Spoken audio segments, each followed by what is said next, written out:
Visakha mega సిటీగా అవతరించడంలో Google data centre అత్యంత కీలకం కానుంది. డిజిటల్ రంగానికి వెన్నెముకగా నిలిచే డేటా సెంటర్ విశాఖ గ్రోత్ స్టోరీకి ప్రధాన మలుపు అవుతుంది. మరెన్నో మల్టీనేషనల్ కంపెనీలు సాగర నగరికి వరుస కట్టే ఛాన్స్ ఉంది. అంటే రాష్ట్ర పారిశ్రామిక అభివృద్ధిలో ప్రపంచ ఏఐ హబ్గా వైజాగ్ ఎదగడంలో గూగుల్ రాక చరిత్రాత్మక ముందడుగు కావటం ఖాయం. గూగుల్ డేటా సెంటర్ భారత డిజిటల్ ల్యాండ్స్కేప్ నే మార్చగల పవర్ఫుల్ ప్రాజెక్ట్. ఇప్పటివరకు దేశంలో ఉన్న మొత్తం డేటా సెంటర్ల సామర్థ్యం 1.4 గిగావాట్లు. కానీ విశాఖలో తలపెట్టిన గూగుల్ డేటా సెంటర్ సామర్థ్యం 1 గిగావాట్. ఈ ఒక్క పాయింట్ చాలు గూగుల్ డేటా సెంటర్ ఎంత పెద్దదో చెప్పడానికి. అక్కడితో కథ అయిపోలేదు. వైజాగ్లో 500 మెగావాట్ల డేటా సెంటర్ నిర్మాణానికి సిఫీ ఇప్పటికే పునాదిరాయి వేసింది. 2035 నాటికి దేశంలో డేటా సెంటర్లన్నీ కలిపినా 4 గిగావాట్లకు చేరొచ్చని అంచనా. అప్పటికి విశాఖలో 6 గిగావాట్ల సామర్థ్యంతో డేటా సెంటర్లు ఏర్పాటు చేయించాలని రాష్ట్ర ప్రభుత్వం ప్లాన్ చేసింది. అంటే మరో 10 ఏళ్లలో విశాఖ ఏ స్థాయికి చేరుతుందో, భారతదేశ డిజిటల్ శక్తి సామర్థ్యాల్ని ఎంత ఎత్తుకు తీసుకెళ్తుందో ఒక్కసారి ఊహించుకోండి. భారతదేశం మొత్తం మీద ఇంతవరకు నిర్మించబడ్డ డేటా సెంటర్స్ కెపాసిటీ 1.4 గిగావాట్. మన విశాఖపట్నంలో వస్తున్న డేటా సెంటర్ కెపాసిటీ 1 గిగావాట్. అంటే దీన్ని బట్టి అర్థమవుతుంది విశాఖపట్నంలోని ఎంత పెద్ద డేటా సెంటర్ వస్తుందనేది.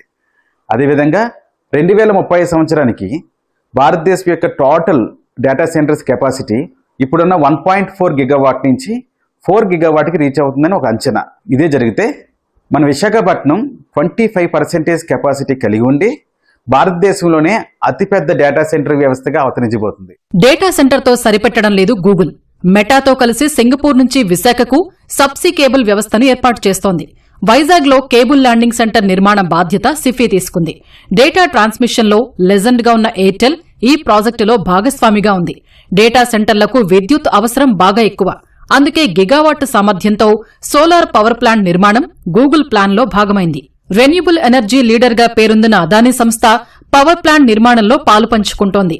డేటా సెంటర్ నిర్మాణంలో ఉపయోగించే open compute project OPC, liquid cooling technology LCT ఇప్పటివరకు దేశంలో ఎక్కడా వాడలేదు. లిక్విడ్ కూలింగ్ టెక్నాలజీతో విద్యుత్ వినియోగం 20% తగ్గుతుంది. Renewable energy, liquid cooling technology కలయిక పర్యావరణానికి ఇబ్బంది లేకుండా చూస్తుంది. భవిష్యత్తులో భారత్ లేదా ఇతర దేశాల్లో ఏర్పాటయ్యే డేటా సెంటర్లకు విశాఖ సప్లై చైన్ గా మారుతుంది. ఈ సప్లై చైన్ ఈకోసిస్టమ్ మన ఆంధ్రప్రదేశ్లో మొట్టమొదటిగా ఏర్పడడం ద్వారా మిగతా స్టేట్స్లో కూడా ఇటువంటి ఈకోసిస్టమ్ ఉన్న డేటా సెంటర్స్ వచ్చినప్పుడు సప్లై చైన్ అనేది మన ఆంధ్రప్రదేశ్ నుంచి అక్కడికి జరగడం వలన మరియు ఇతర దేశాల్లో కూడా ఇదే ఈకోసిస్టమ్ ఉన్న డేటా సెంటర్స్ రాబోయే రోజుల్లో ఇదే టెక్నాలజీతో భారతదేశంలో కానీ విదేశాల్లో కానీ నిర్మిస్తున్న డేటా సెంటర్స్కి మన ఆంధ్రప్రదేశ్ అనేది ఒక సప్లై చైన్ హబ్గా తయారయ్యి $1 బిలియన్ ఎక్స్పోర్ట్ మార్కెట్ని ఓపెన్ చేస్తుంది. డేటా సెంటర్తో ఉద్యోగాలు రావనే దుష్ప్రచారాన్ని నిపుణులు కొట్టిపారేస్తున్నారు. ప్రపంచ ప్రఖ్యాత Price Waterhouse Coopers PwC లెక్కల ప్రకారం 1 మెగావాట్ డేటా సెంటర్తో ప్రత్యక్షంగా పరోక్షంగా 200 నుంచి 250 ఉద్యోగాలు వస్తాయి. విశాఖలో గూగుల్ ఏర్పాటు చేస్తున్న 1 గిగావాట్ అంటే 1000 మెగావాట్ల డేటా సెంటర్ 2 లక్షలకు పైగా ఉద్యోగాల్ని సృష్టిస్తుంది. డేటా సెంటర్లో ప్రధానమైన సివిల్ పనులు, పవర్ సిస్టమ్స్, HVAC ద్వారా 65,000 ఉద్యోగాలు వస్తాయి. డేటా సెంటర్కు అనుబంధంగా జరిగే రెన్యూబుల్ ఎనర్జీ ఉత్పత్తి, సింగపూర్ నుంచి వేసే సబ్సీ కేబుల్ వ్యవస్థ ద్వారా మరో 25,000 ఉద్యోగాలు లభిస్తాయి. Manufacturing, supply chain racks, power distribution units PDUs, pre fabricated modules, logistics ద్వారా 35,000 మందికి ఉపాధి దొరుకుతుంది.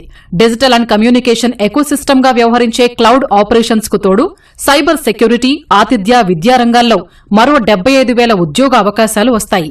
PwC సంస్థ సర్వే ప్రకారం 1 మెగావాట్ డేటా సెంటర్ 200 నుంచి 250 జాబ్స్ ని క్రియేట్ చేయగలదు. అది directly and indirectly with ripple effect. దాని ప్రకారం 1 గిగావాట్ డేటా సెంటర్ 2 లక్షల పైగా జాబ్స్ ని క్రియేట్ చేయగలదు.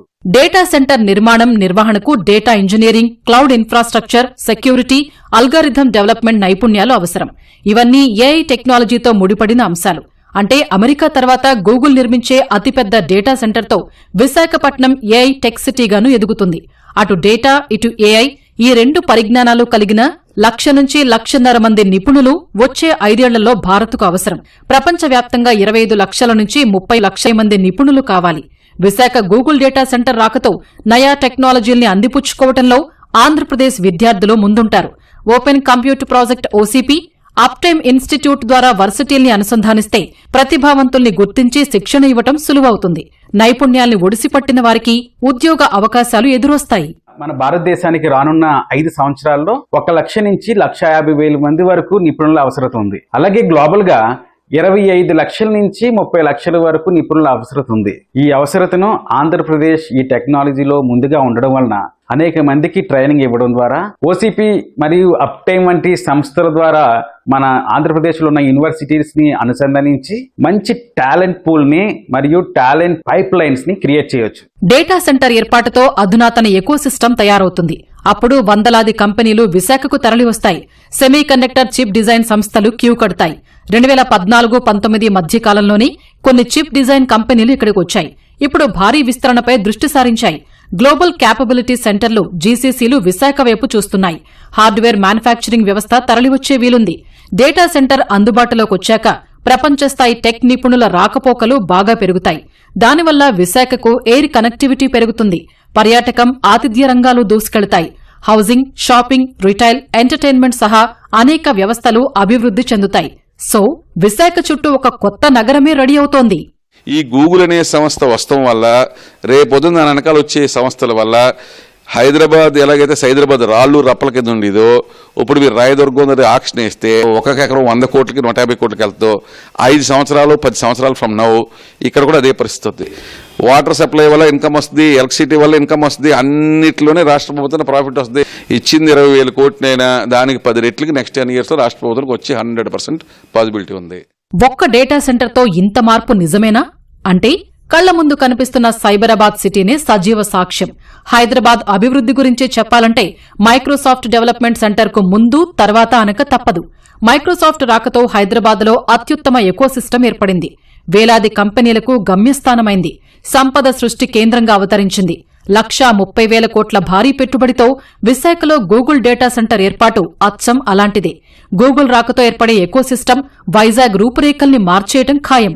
సాఫ్ట్వేర్ జోరుతో 25 నుంచి 30 ఏళ్లలో హైదరాబాద్ ఎంత అభివృద్ది చెందిందో ప్రపంచ స్థాయి డేటా సెంటర్, ఏఐ హబ్ నిర్మాణంతో 10 ఏళ్లలోనే విశాఖ ఆ రేంజ్ను అందుకునే అవకాశాలు పుష్కలం. విశాఖ ఏఐ హబ్గా ఎదగటం అమరావతి క్వాంటమ్ వ్యాలీ అభివృద్దికి గట్టి మేలు చేస్తుందని నిపుణుల నమ్మకం. ఆర్టిఫిషియల్ ఇంటెలిజెన్స్ హబ్గా using this data center, using the internet స్పీడ్స్తో they will develop futuristic technologies and create more ecosystem based on this data center and this AI hub. వాళ్ళ గూగుల్ జెమినీ అని ఉంది, మీరు మాట్లాడగానే అన్ని క్వశ్చన్స్ ఆన్సర్ చేస్తుంది. So Sundar Pichaiah garu క్లియర్గా చెప్పారు, they are bringing the latest in artificial intelligence what is being done in California to Visakhapatnam. Okay, అంతా బాగానే ఉంది. కానీ అతిపెద్ద డేటా సెంటర్ నిర్మాణానికి గూగుల్ విశాఖను ఎందుకు ఎంచుకుంది? అందుకు బలమైన కారణాలే ఉన్నాయి. భారతదేశ తూర్పు తీరాన ఉన్న అత్యుత్తమ నగరాల్లో విశాఖదే మొదటి స్థానం. విశాఖపట్నం మెట్రో సిటీ కాదు, వాటికి ఏమాత్రం తక్కువ కాదు. అందమైన బీచ్లు, ప్రకృతి సౌందర్యం, మౌలిక సదుపాయాలు అదనపు ఆకర్షణ. మన సైన్స్, టెక్నాలజీ, ఇంజనీరింగ్, మ్యాథ్స్ గ్రాడ్యుయేట్లు ఇతర దేశాలకు అందనంత ఉన్నత స్థాయిలో ఉన్నారు. You mentioned South India. I called the Prime Minister of India. You know, I used to take this train. Prime Minister Modi. Prime Minister Modi. I used to take this train through the south of India, and there's this town called Vizag. It's a beautiful coastal town. Growing up, and we announced our... Yeah, there you go. We announced our largest ever AI investment outside the US, a $15 billion, 1 gigawatt plus data center, 80% powered by clean energy with subsea cables going in. The chance to transform a region like that with a kind of investment, it really meant a lot to be able to call the Prime Minister who really cares about developing the country, and this has been his vision. I know you know him well too, and so anyway, it's extraordinary to see the impact of all this. ఇక క్రియాశీల నాయకత్వం, అత్యుత్తమ రాయితీలు, double engine సర్కారు తోడ్పాటు ఇవి చాలవా Vizag city Google choice ఎందుకైందో చెప్పడానికి?